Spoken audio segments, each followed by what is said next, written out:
बिस्मिल्लाहिर्रहमानिर्रहीम अस्सलाम वालेकुम। आज मैं पार्ट्स ऑफ स्पीच है और उसमें प्रीपोजिशन है, यानी पार्ट्स ऑफ स्पीच का प्रीपोजिशन इसका पोर्शन है, उसकी वीडियो नंबर 10 बना रहा हूँ, 10वीं वीडियो इसकी बना रहा हूँ।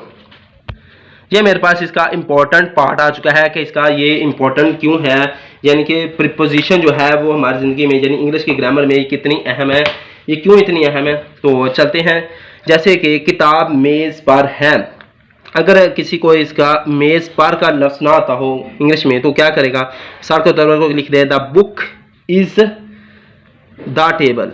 अगर कोई ऐसे लिख देगा और यहाँ पर उसका MCQs वगैरह पूछा जाएगा कि यहाँ पर कौन सा MCQs आएगा और ना आता होगा कि यहाँ पर क्या लिखा जाएगा, या ऑप्शन हो गया दुरुस्त नहीं लगाएगा तो उसका क्या हो जाएगा, जुमला दुरुस्त गलत हो जाएगा।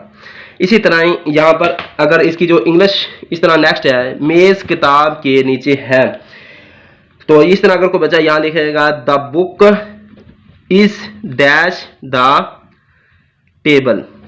अगर किसी को ये ना इंग्लिश आती हो टेबल का नीचे, टेबल के नीचे, तो इसके लिए अगर ना आती हो तो MCQs वगैरह पूछा गया हो तो अगर गलत जवाब लगा देगा तो यहाँ पर गलत आ जाएगा। या फिर अगर कोई प्रीपोजिशन का इंग्लिश की उर्दू बनानी हो, उर्दू की इंग्लिश बनानी हो, तो ऐसे लिखेगा the book is dash the table, तो ये गलत हो जाएगा।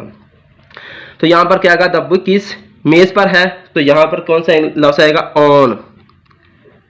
The book is on the table. इसी तरह द बुक इज नीचे जो है इसके लिए इस्तेमाल होगा वो अंडर है, अंडर द टेबल, टेबल के नीचे है, तो ये इसकी दुरुस्त इंग्लिश हो जाएगी।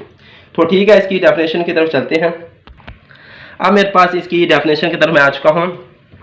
अ word that shows the position of one thing with regard to another thing is called preposition.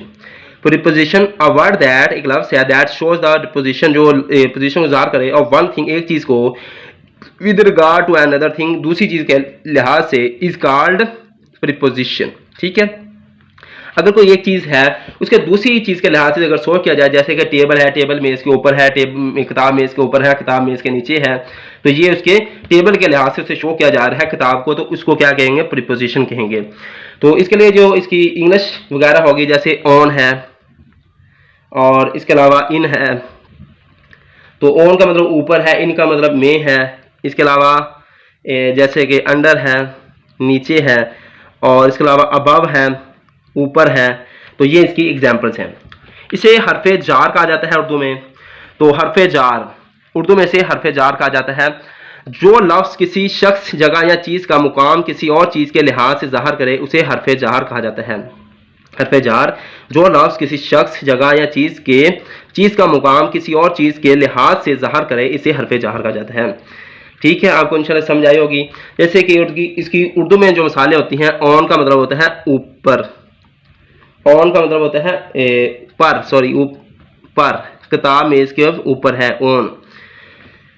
तो इसी तरह मेज़ पर है, मेज़ पर है, तो पर के लिए ऑन होगा, इन का मतलब में होगा, और अंडर का मतलब नीचे, और जो मेरे पास अबव है उसका मतलब ऊपर है, इसका मतलब ऊपर है, अबव। तो अब चलते हैं इसकी एग्जाम्पल की तरफ मज़ीद चलते हैं। पहले मेरे पास ये है एग्जाम्पल्स। फर्स्ट मेरे पास है किताब मेज़ पर है, किताब मेज़ पर है, the book on the table. इसकी जो इंग्लिश की, the book on the table, book table के ऊपर है, तो इसमें जो लफ्ज़ इस्तेमाल हो चुका है ऑन, वो असल में क्या है, पर के लिए इस्तेमाल है, वो इसमें प्रीपोजिशन है, टेबल के लिहाज से बुक को शो किया गया है। इसी तरह ही किताब मेज़ के नीचे है, the book under the table, under the table. इसमें जो मेरे पास लफ्ज़ इस्तेमाल किया गया है, अंडर का इस्तेमाल किया गया है, ये असल में the book under the table, तो इसमें जो अंडर द टेबल है वो इसमें किताब मेज़ के नीचे है, तो इसमें क्या है, प्रीपोजिशन है। इसी तरह ही किताब मेज़ के ऊपर है, तो यहाँ आ जाएगा the book above, the book above the table, book जो है वो टेबल के ऊपर है। इसमें जो मेरे पास है अबव का लफ्ज़ है ABOVE, इसमें जो लफ्ज़ अबव है वो है प्रीपोजिशन को शो कर रहा है। ठीक है, यहाँ पर ये वीडियो खत्म हो चुकी है। अल्लाह हाफिज़।